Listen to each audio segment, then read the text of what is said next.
Graça e paz, Senhor Jesus, todos, seja conosco hoje mais uma vez. Amém? O ar-condicionado está geladinho aqui hoje. Semana passada o ar estava desligado. E aí o Lucas estava ali. Nossa, mas o André está suando demais. Veja o ar não estava gelando. E o irmão aqui derretendo. O cardio estava em dia domingo passado, né? O metabolismo basal me pôs para derreter 3.000 calorias aqui. Graças a Deus. Amém, irmãos? Glória ao Senhor Jesus. Vamos abrir a palavra de Deus? Primeiro livro do profeta Samuel. Primeiro livro de Samuel, capítulo 11. Graças a Deus.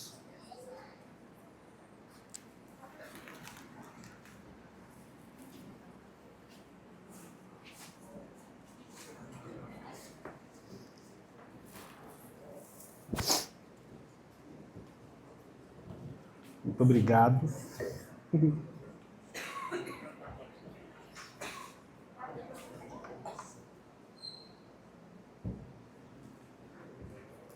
Antes de lermos o texto, só contextualizar um pouco o que está acontecendo nessa altura da história de Israel. A nação de Israel viveu um tempo muito conturbado, que foi a época em que Israel foi governada por juízes.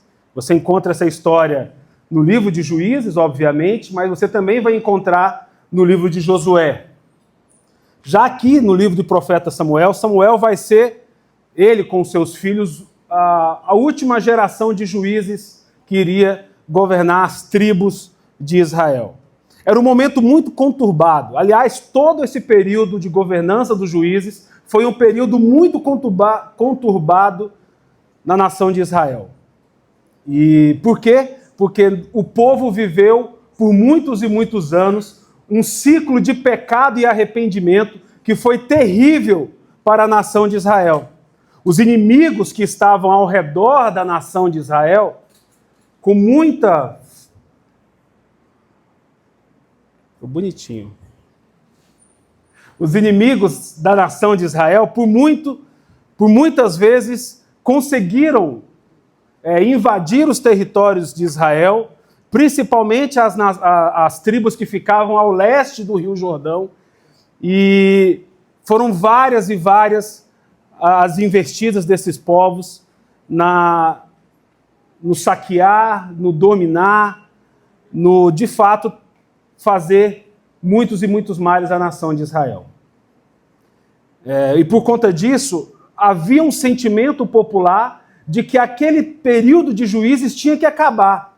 Afinal, o povo olhava ao redor, as tribos de Israel olhavam ao redor e não se identificavam ainda como uma nação. Porque eles olhavam ao redor e viam que todas as nações ao redor tinham reis. E apenas a nação de Israel, ou as tribos de Israel, esse aglomerado de tribos, não havia um rei. Portanto, existe, da parte dos anciãos de Israel, o início de uma demanda para que também em Israel houvesse um rei. E isso culmina justamente com o envelhecimento de Samuel, que veio a ser esse último juiz, que governava de modo político e jurídico a nação, porque os seus 2 filhos, quando foram trazidos para fazer esse mesmo ofício, foram um desastre para a nação de Israel. Depois você pode ler capítulos 8, capítulo 9 desse primeiro Samuel. Então existia uma comoção, era um momento muito conturbado. Principalmente o povo da Filistia, os filisteus e também os amonitas. E Samuel, então, decide acatar, pela orientação de Deus, pela aprovação de Deus, a demanda que o povo tinha, então decide ungir um rei. E esse rei é Saul. Então você vai ver no capítulo 10, Samuel ungindo Saul como o primeiro rei da nação de Israel. Saul, ele não era uma unanimidade no povo. parte das tribos queria um rei, outra parte não queria um rei. Mas nós vamos ver na história, no desenrolar da história, que a monarquia em Israel ela vem a ser confirmada pelo próprio Deus. Porque se Deus não quisesse, obviamente nunca haveria um rei em Israel, né? Mas era um temor popular, porque era comum nas monarquias que o rei ele assumisse ou era ascendido a uma posição de divindade até. Como a nação de Israel, para a nação de Israel, era muito caro o fato de que só existe um Deus. Colocar um rei que poderia ser elevado ao status de Deus no meio do povo era um temor muito grande. Então, a nação de Israel trabalhava entre esses dois receios. Não podemos ou queremos ter um rei, mas, por outro lado, ter um rei pode significar um risco, porque podemos nos tornar como as outras nações que, mesmo tendo o rei, esse rei é absoluto, ou esse rei ele é um tirano, ou esse rei ele é elevado ao status de Deus. Mas fato é que Deus permite, então Saul ele é ungido rei, e aí no capítulo 10 você vai ver isso, mas Saul, ele mesmo tendo sido ungido rei, e tendo sido já parcialmente apresentado como rei, Saul estava um pouco comedido. Ele ainda tratava Samuel como se Samuel fosse um corregente, como se Samuel ainda tivesse poder sobre governar o povo. Então Samuel ainda fica ali, Saul ainda nem sequer havia andado pelas tribos, Saul estava até meio ainda escondido, tímido, lá na sua tribo de Benjamim. E é quando acontece ou ocorre esse evento, essa situação que nós vamos ler hoje. Então lembra, era um momento conturbado, era um momento de transição, era um momento de muitos ataques contra a nação de Israel, era um momento que Israel estava vulnerável, e é exatamente nesse momento, ou esse trecho da história que nós vamos ler. Amém? Primeiro livro de Samuel, capítulo 11. Então Naás, que era amonita, foi e sitiou Jabes de Gileade. Jabes de Gileade é uma cidade, era uma cidade da Galiléia, era uma cidade de Israel. E todos os homens de Jabes disseram a Naás: faça uma aliança conosco e nós o serviremos. Porém Naás, o amonita, respondeu: farei aliança com vocês sob a condição de que seja vazado ou furado o olho direito de cada um de vocês, assim trarei vergonha sobre todo Israel. Então os anciãos de Jabes lhe disseram: dê-nos 7 dias para enviar mensageiros por todo o território de Israel. Se não houver ninguém que nos livre, então nos entregaremos a você. Cadê o rei? Não existia a conversa de rei ainda nessa história. Quando os mensageiros chegaram a Gibeá, onde moravam Saul, na verdade eles não foram procurar Saul, eles estavam passando por todas as tribos, anunciando qual era o plano maligno de Naás para o povo. Então, quando chegaram a Gibeá, que era onde morava Saul, relataram esse caso ao povo, ou seja, não a Saul. Então todo o povo chorou em alta voz. Eis que Saul voltava do campo, atrás dos bois, e perguntou: que tem o povo? Por que estão chorando? Então lhe contaram o que os homens de Jabes haviam relatado. Quando Saul ouviu estas palavras, o Espírito de Deus se apossou dele e ele ficou indignado, furioso. Pegou uma junta de bois, cortou-os em pedaços e os enviou a todo o território de Israel por meio de mensageiros que dissessem: assim se fará com os bois de todo aquele que não seguir Saul e Samuel. Então o temor do Senhor caiu sobre o povo e saíram como se fosse um homem só. Saul contou-os em Bezeque. Dos filhos de Israel havia 300.000, dos homens de Judá 30.000. Então disseram os mensageiros que tinham vindo de Jabes: digam aos homens de Jabes de Gileade que amanhã, quando o sol esquentar ou aquentar, vocês serão socorridos. Os mensageiros foram, Anunciaram isso aos homens de Jabes e eles se alegraram. Então disseram aos amonitas: amanhã nós nos entregaremos e vocês poderão fazer conosco o que bem quiserem. Aconteceu que no dia seguinte Saul dividiu o povo em 3 companhias, que pela vigília da manhã vieram para o meio do arraial e atacaram os amonitas, até que se fez sentir o calor do dia. Os sobreviventes se espalharam e não ficaram 2 deles juntos. Então o povo disse a Samuel: quem são aqueles que diziam que Saul não deveria reinar sobre nós? Tragam-nos para aqui para que o matemos. Porém Saul disse: hoje ninguém será morto, porque no dia de hoje o Senhor salvou Israel. Amém? Uma palavra de oração. Senhor, obrigado pela tua graça, obrigado pela tua misericórdia sobre nós. Tua palavra está aberta, Deus, e nós te louvamos, Senhor, porque nós temos nela instrução, fonte de vida, porque nós temos orientação para nós caminharmos, ó Pai, e andarmos cada vez mais em direção aos teus propósitos, ó Deus, a cumprir a vocação de maneira digna a que o Senhor tem revelado a nós. Ensina-nos, ó Deus, na tua palavra, que possamos ser sensíveis, terra boa para receber a semente preciosa da tua palavra. Tira toda distração, ó Deus, que todo sofisma, Deus, que toda dificuldade em compreensão possa ser também, ó Deus, resolvida pelo poder do teu Espírito Santo, que em tudo, Pai, opera em nós, Pai. Em nome de Jesus. Amém e amém. Amém? Graças a Deus. Durante a Segunda Guerra Mundial, especificamente em maio de 1940, as tropas aliadas estavam encurraladas nas praias de Dunkerque. Talvez você já tenha visto esse filme, um filme sensacional. Cercadas por forças nazistas, aparentemente sem saída. O pânico tomou conta das tropas aliadas e muitos pensaram que aquele seria o fim. A derrota era quase certa. Porém, Winston Churchill, primeiro-ministro da Inglaterra, comandou e orientou uma operação corajosa e quase milagrosa de evacuação de Dunkerque. Pequenos barcos civis foram usados para cruzar o canal e salvar os soldados. E contra todas as probabilidades, mais de 300 mil soldados foram resgatados. Mas a pergunta que ficou na história daquele evento foi: e se eles tivessem achado que não poderia haver saída ou salvação para aqueles soldados? O que teria acontecido se alguém não tivesse agido com coragem e dito: vamos agir dessa forma? É o que está acontecendo aqui em 1 Samuel. O povo de Jabes de Gileade está encurralado, cercado pelo rei amonita Naás. Estava prestes a serem humilhados e destruídos. Eles estavam dispostos a aceitar a derrota. Já haviam considerado isso. E muitas vezes nós também estamos assim, encurralados e dispostos a aceitar certas derrotas das nossas vidas.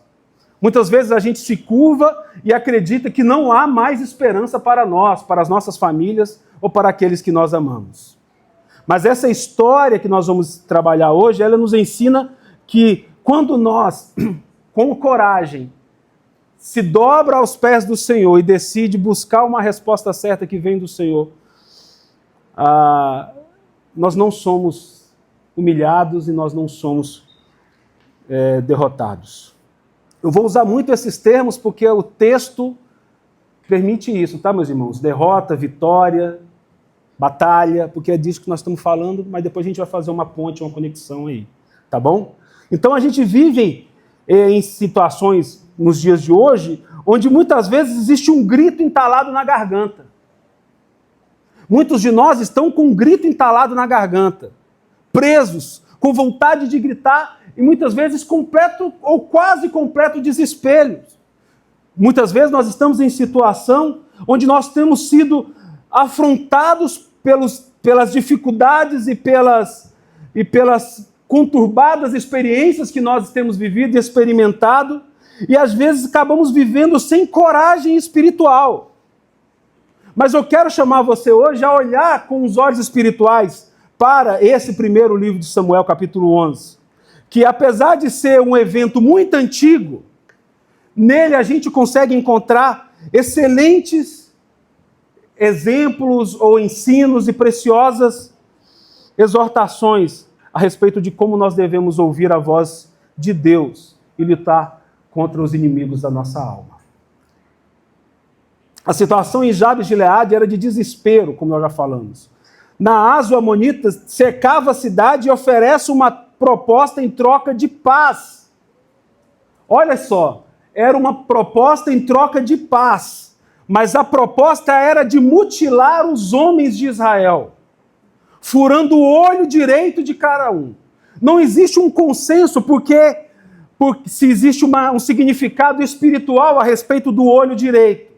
Mas furar o olho direito incapacitaria os homens de lutar nas guerras. Porque naquela época se usavam escudos e espadas, e normalmente o escudo era segurado pela mão esquerda e a espada do lado direito. Com um olho apenas, isso impossibilitaria daqueles homens lutarem, se defenderem dos seus inimigos. Então, a proposta de Naás era uma proposta de uma entrega a uma humilhação completa. E era capaz de destruir a defesa do povo de Israel. E o mais chocante é que o povo de Jabes de Gileade, talvez acostumado a muitas derrotas nos últimos tempos, nas últimas centenas de anos, afinal, se você pega o livro de Juízes, você vai ver que essas cidades, essas tribos mais ao leste do Rio de Jordão, sofreram muito com os ataques dos filisteus, dos amonitas, dos moabitas. Mas aqui tem uma palavra já de exortação para todos nós. Muitas vezes nós estamos cercados e a gente muitas vezes considera aceitar propostas que vão nos impossibilitar e nos humilhar de maneira tão terríveis e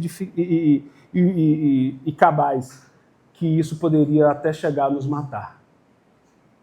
Muitas vezes nós somos tentados a ceder e a nos conformar em uma posição de humilhação quanto ao pecado, quanto aos problemas que a gente enfrenta.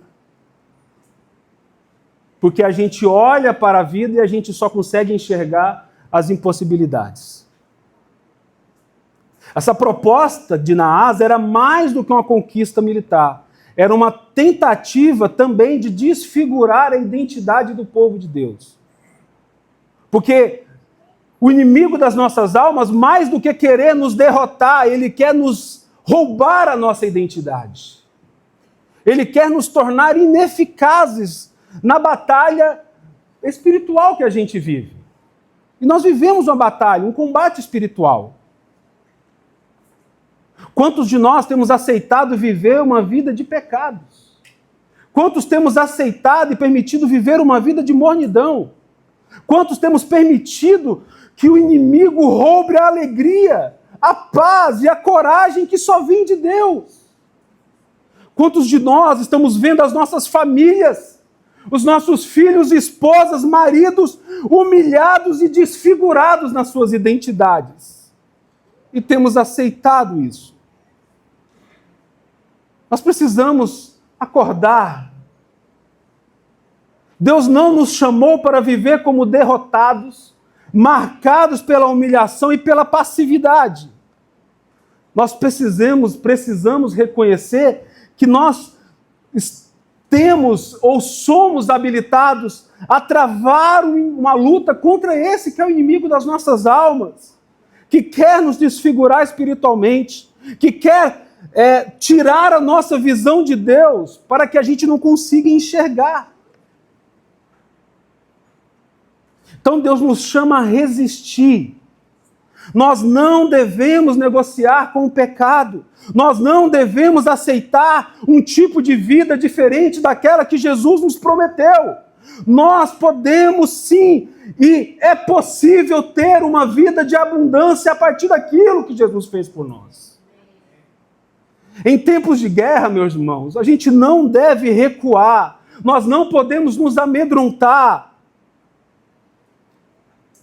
Se entregar não é uma opção, desistir não é uma opção, mas nós vivemos tempos em que nós devemos clamar a Deus por uma transformação completa em nossas vidas e na vida daqueles que nós amamos, entregando as nossas vidas por completo àquele que tem cuidado das nossas vidas.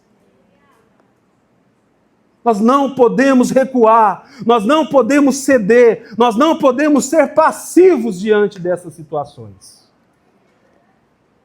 Por isso que nós lemos no texto que se segue. As notícias, depois do povo de Jabes de Gileade pedir um tempo de 7 dias para poder considerar se haveria ou não uma saída para aquela situação de derrota. Eles decidem então passar a notícia por todas as tribos, e quando essas notícias chegam em Gibeá, que era a terra onde morava Saul, o povo passou a chorar em desespero. E quando Saul, o rei recém-proclamado, ouve aquelas notícias, algo diferente aconteceu. O texto diz que o Espírito de Deus se apoderou de Saul, e ele ficou profundamente indignado. Em alguns textos diz que ele ficou furioso, mas isso não é um sentimento de mera raiva, não, é uma indignação, vinda do próprio Espírito de Deus, que o põe a agir diante daquela situação. E é isso que muitas vezes falta em nós, uma indignação, movida pelo Espírito de Deus diante das situações que nós vivemos. É buscar por esse fogo que o Espírito Santo de Deus traz sobre os nossos corações. É buscar essa coragem que só vem de Deus para enfrentar os inimigos da nossa alma. Muitas vezes a gente anda cegos, apáticos, já cegos inclusive, apático diante das lutas que nós enfrentamos, e acabamos aceitando que a derrota perante essas lutas são normalizadas. Saul foi movido pelo Espírito Santo de Deus, e essa indignação convocou o povo todo para uma batalha. Deus está chamando, meus irmãos, a nós, diante dessas mesmas batalhas, a nos revestir com essa indignação, que provém de Deus diante da afronta, diante do pecado, diante da injustiça, diante da passividade espiritual. Não é aceitar viver uma vida assim, meus irmãos. Não, nós precisamos clamar para que o nosso coração queime. Nós não podemos aceitar viver uma vida apática, letárgica. Não! Nós não podemos aceitar viver uma vida cristã fria, desfigurada na sua identidade, vendo aqueles que nós amamos ruírem. Não, meus irmãos, precisamos buscar coragem em Deus e ainda mais depender do Espírito Santo de Deus, para que a gente possa queimar em amor, para lutar contra aquilo que tem destruído as nossas famílias, aquilo que tem destruído as nossas vidas. A gente precisa clamar a Deus para que sejamos cheios com o Espírito Santo de Deus, para que, como Saul, possamos ser movidos a agir.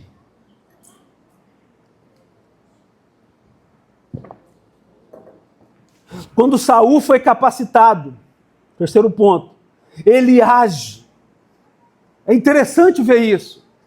Ele foi movido por uma indignação, versículos 8 a 11. Ele foi movido por uma indignação, mas ele age.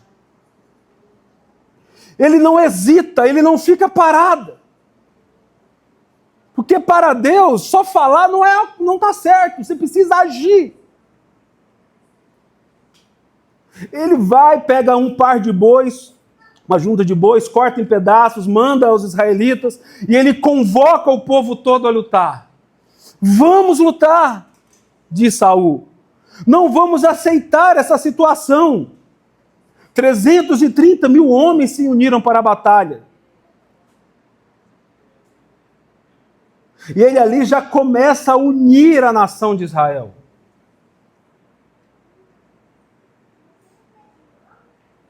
Nós não podemos aceitar e ficarmos parados. E nós não precisamos lutar sozinhos. Muitas vezes nós enfrentamos lutas e batalhas sozinhos. Não, meus irmãos. Deus nos chama a unidade em tempos de guerra. Deus nos chama a unidade. Nenhum de nós pode lutar as batalhas que temos que lutar sozinhos. Não precisamos. Nós precisamos um dos outros. Se isolar não é uma opção também. Se alienar não é uma opção. Aliás, essa é uma das estratégias do inimigo das nossas almas. Isolar. Isolar, porque isolados somos presas fáceis. Nós não temos visão, nós não temos compreensão, nós não temos sensibilidade.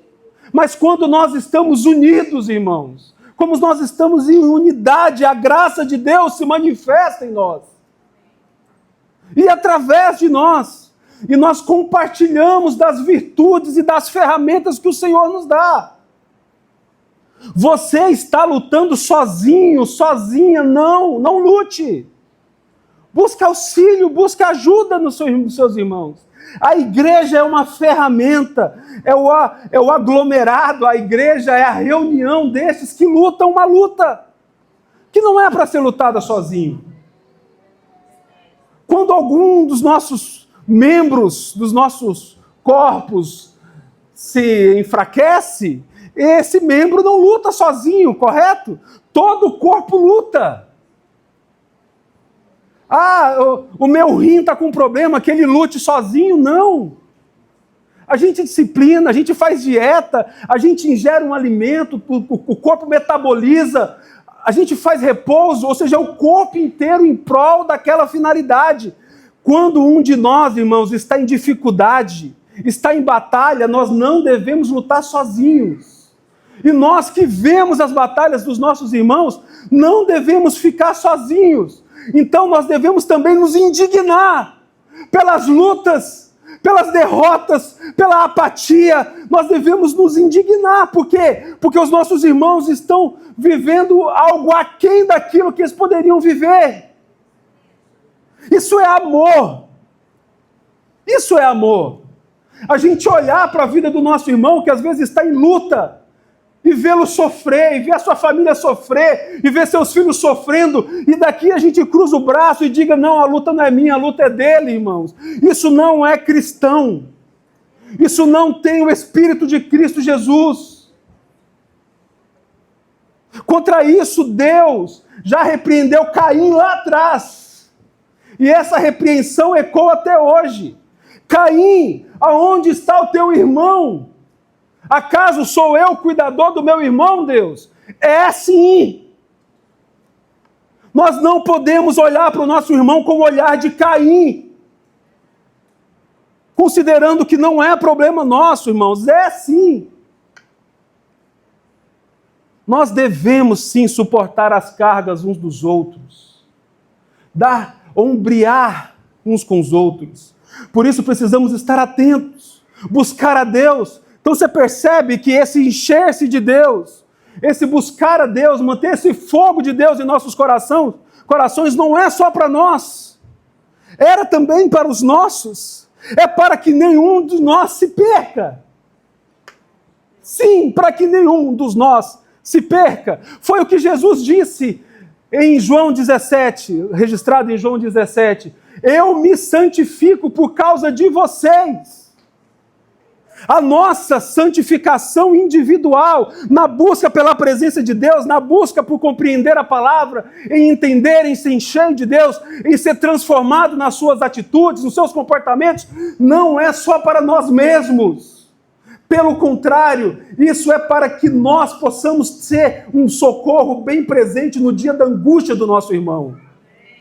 Porque somente santificados poderemos ajudar o nosso irmão.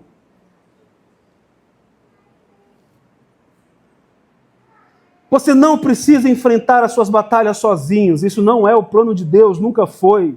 Deus nos chama a estar em unidade. Sexta-feira nós vamos orar junto. Buscar a presença de Deus junto aqui na vigília. Para quê? É para isso mesmo, é para que a gente se fortaleça um no outro. Terá uma mesa na presença de nós, para que a gente possa se encher dessa alegria espiritual que vem de Deus. Não podemos permitir estar divididos, não podemos nos permitir estar dispersos, não podemos nos permitir estar isolados. Amém, irmãos? Amém. Graças a Deus. Você concorda?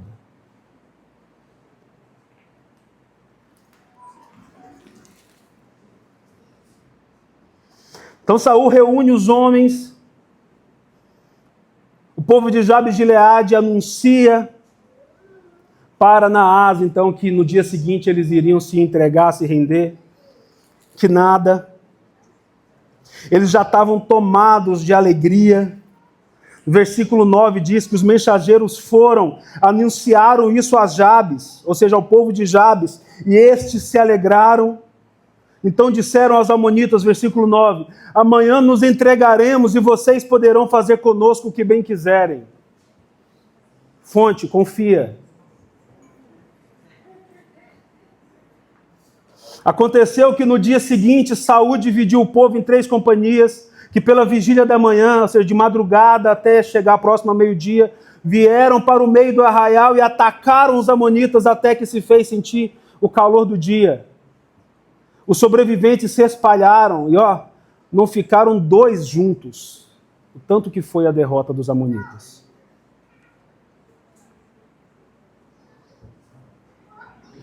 Mas após essa vitória, o povo começou a perguntar a Samuel: quem são aqueles que diziam que Saul não deveria reinar sobre nós? Tragam-nos aqui para que o matemos. Porém Saul disse: hoje ninguém será morto, porque no dia de hoje o Senhor salvou Israel. Amém, irmãos? O povo estava pronto para buscar vingança sobre aqueles que não haviam reconhecido o reinado de Saul. Mas Saul, em sabedoria e humildade, não permite que isso aconteça. E ele faz aquilo que nós fazemos. Nós lutamos as lutas juntos, irmãos. A gente vai para cima das dificuldades da vida juntos, irmãos. Nós acolhemos uns aos outros nos momentos de tristeza, assim como nos momentos de alegria, juntos, irmãos. Mas nós reconhecemos que tudo que nós vivemos, em tudo que nós vivemos, tudo é por conta da graça de Deus em nossas vidas. Não é porque nós somos melhores ou mais excelentes do que os outros.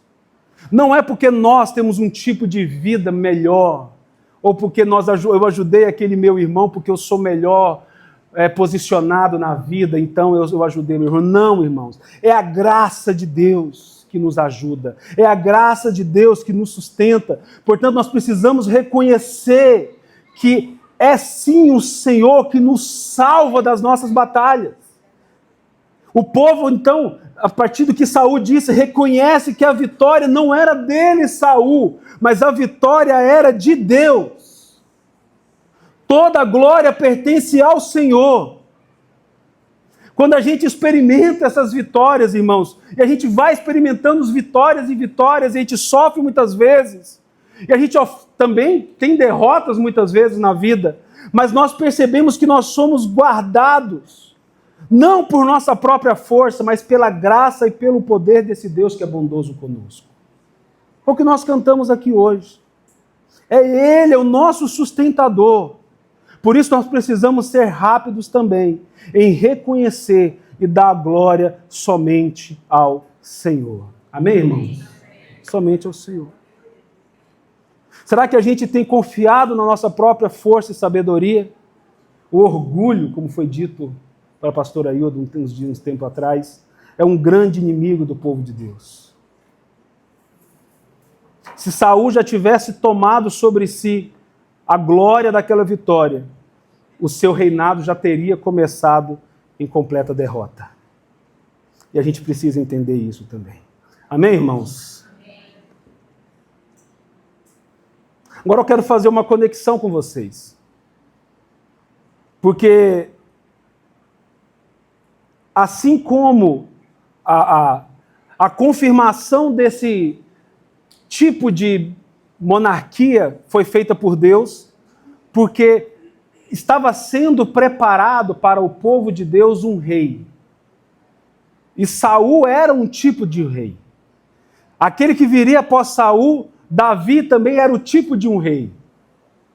Todos estes reis foram falhos nas suas fraquezas, todos eles pecaram e tiveram situações a quais precisaram se arrepender. Mas o que o texto aqui que nós lemos e falamos hoje aponta é para que existe um rei a qual nós podemos confiar. Esse rei Saul conduz o povo a uma libertação temporária apenas. Mas Deus levanta um rei sobre todos nós para trazer uma libertação muito maior e definitiva sobre as nossas vidas. Jesus é o rei ungido que está sobre todos nós. Todos os libertadores de Israel ou do Antigo Testamento apontam para Jesus. Então, onde Saul foi um instrumento de salvação temporária, e com o passar dos anos ele ainda veio a falhar e falhou muito, Jesus ele triunfou completamente para sempre. Jesus ele veio não somente para nos libertar de um inimigo externo, mas ele veio, como os amonitas, mas ele veio a nos libertar do pior dos inimigos. Ele veio nos libertar do pecado, da morte e do poder de Satanás. Romanos 3:23 diz que todos pecaram e estavam destituídos da glória de Deus. Assim como o povo de Jabes de Gileade estava cercado e sem esperança, nós, em nosso estado natural, estávamos cercados pelo pecado, escravizados pela nossa própria corrupção e incapazes de nos salvar. Naás, o amonita, queria furar os olhos dos homens, mas o pecado faz algo muito pior sobre nós. Ele nos cega a alma e nos separa de Deus, nos condenando à morte eterna. Mas Deus, em sua infinita misericórdia, nos enviou Jesus Cristo, nosso Senhor, para ser o nosso Salvador. E assim como o Espírito Santo de Deus se apoderou de Saul para salvar o povo, esse mesmo Espírito ungiu Jesus para uma obra ainda maior. Jesus veio não apenas para salvar uma cidade ou uma nação, mas Jesus veio para salvar toda a humanidade. E ele fez isso por meio da sua vida perfeita, sua morte sacrificial e sua ressurreição. A cruz é o centro da nossa salvação. Em Isaías diz: mas ele foi ferido pelas nossas transgressões e moído pelas nossas iniquidades. O castigo que nos traz a paz estava sobre ele, e pelas suas pisaduras fomos sarados. Todos nós andávamos desgarrados como ovelhas, cada um se desviada pelo seu caminho, mas o Senhor fez cair sobre ele a iniquidade de todos nós. Jesus é o único que pode nos libertar de maneira completa do poder do pecado, do poder da morte e de Satanás. Ele tomou sobre si a humilhação, o castigo e a condenação que nós merecíamos. E na cruz ele vence o poder do pecado. A palavra nos ensina que Jesus cancelou o escrito de dívida que existia contra nós, e ele despoja todos os poderes e autoridades. Todos os Naás foram derrotados, e ele triunfa sobre eles na cruz. A vitória de Jesus é completa, não apenas contra um exército, mas contra todas as forças espirituais do mal e da maldade. A Bíblia diz que ele despojou os poderes do mal. Na ressurreição dentre os mortos, Jesus vence a morte e garante a todos que creem em seu nome a vida eterna e os fazem filho de Deus. O apóstolo Paulo diz: onde está, ó morte, a tua vitória? Onde está, ó morte, o teu aguilhão? O aguilhão da morte é o pecado, e a força do pecado é a lei, mas a graça de Deus que nos dá a vitória por intermédio de nosso Senhor Jesus Cristo. Deus deu uma vitória temporária ao povo de Israel por meio de Saul. Cristo nos dá uma vitória definitiva sobre a morte e o inferno. Agora, todos nós que estamos em Cristo, não precisamos temer o futuro, pois somos libertos do poder do pecado e somos trazidos a uma libertação da condenação, a uma nova vida. Por isso que Romanos 8:1 diz: não há mais condenação para aqueles que estão em Cristo Jesus. Mas essa vitória só pode ser experimentada, presta atenção, por aqueles que se arrependem e colocam sua fé em Cristo Jesus como seu Senhor e Salvador. O Evangelho nos confronta com a necessidade de tomar uma decisão, uma posição. Assim como o povo de Jabes de Gileade teve que escolher entre aceitar a humilhação de Naás ou lutar sob a liderança de Saul, hoje nós somos chamados a escolher mais uma vez. Vamos continuar aceitando a escravidão que o pecado se põe contra nós, ou podemos entregar a nossa vida ao verdadeiro Rei, Senhor e Salvador das nossas vidas? Por isso que Pedro, quando vai fazer o seu primeiro sermão, ou sua primeira pregação diante do povo, diz, depois de discorrer a respeito de Jesus e sua obra: arrependam-se e creiam, convertam-se, e os vossos pecados serão cancelados. Arrepender, meus irmãos, significa reconhecer que está perdido. Significa reconhecer que tem vivido afastado de Deus. Reconhecer que está escravizado pelo pecado. E reconhecer que precisa de salvação. E não há salvação em nenhum outro nome a não ser em Jesus Cristo. Por isso que Jesus nos chama a vir a Ele. Venham a mim todos que estão cansados e sobrecarregados, e eu vos darei descanso. Talvez você chegou aqui hoje cansado, porque você tem lutado lutas pelas suas próprias forças. Você tem estado quase em desespero, porque tem visto a sua vida e a vida daqueles que você ama ruir em angústia. Mas saiba que Jesus é aquele que pode te libertar. E Ele nos convida hoje a uma palavra de arrependimento e busca pela fé. Para concluir, assim como o povo de Jabes de Gileade experimentou a libertação por intermédio de Saul, nós somos chamados a experimentar a libertação total e eterna em Cristo Jesus. Nós não podemos continuar aceitando a humilhação do inimigo das nossas almas, irmãos. Ele quer nos cegar, não se engane. Ele quer destruir as nossas famílias, não se engane. E Deus está nos chamando a nos levantarmos com coragem para se dobrar diante desse Jesus que tem poder para nos libertar. É preciso coragem de viver uma vida de entrega. É preciso coragem para poder reconhecer que não é sobre a força dos nossos braços.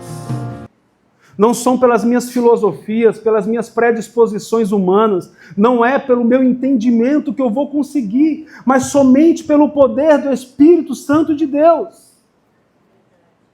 Cristo nos oferece uma vida que vence a morte e o poder do pecado, e nós devemos aceitar essa vida. Hoje pode ser o dia que a salvação vai chegar de fato na sua vida e na sua casa. Vamos ficar em pé em nome de Jesus?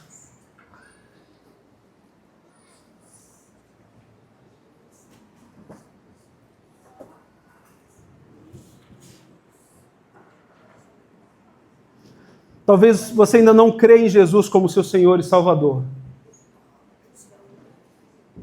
Talvez você não tenha aceitado ainda a Cristo como Senhor e Salvador da sua vida. Talvez você não tenha considerado da forma como nós falamos aqui hoje. Mas hoje é o dia que o Senhor fez para que você possa se entregar a Ele. Ele é o único que tem poder para nos salvar.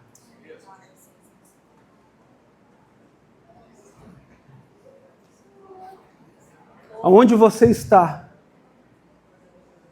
faça a sua oração. Eu não vou te trazer aqui à frente, não vou pedir para você se expor. Mas você sabe o que precisa ser mudado na sua vida. Basta uma decisão sua, uma entrega. Você reconhecer isso. Admitir que você precisa de um Salvador. Não aceite. Não aceite viver cego e humilhado. Arrependa-se dos seus pecados. Coloque sua confiança em Jesus e receba a vida eterna de maneira definitiva. Mas talvez você já é cristão e você tem vivido uma vida apática, passiva, letárgica, e a sua vista já não tem permitido enxergar nem um palmo à frente dos seus olhos. Deus também está te chamando a se levantar, a se dobrar a esse Espírito que você conhece, a se entregar a esse Jesus que você já se rendeu um dia, mas que tem sido apenas um acessório na sua vida.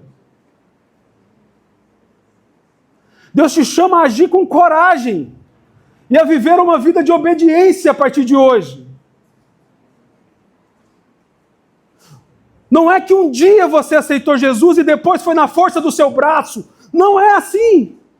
Começamos em Cristo uma nova vida e com Ele continuamos para sempre. A mesma graça que nos salva é a mesma graça que nos sustenta.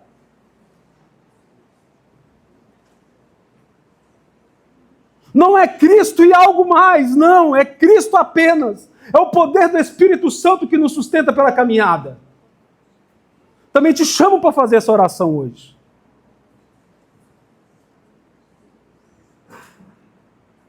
Somente em Cristo podemos ter vida plena e vida abundante.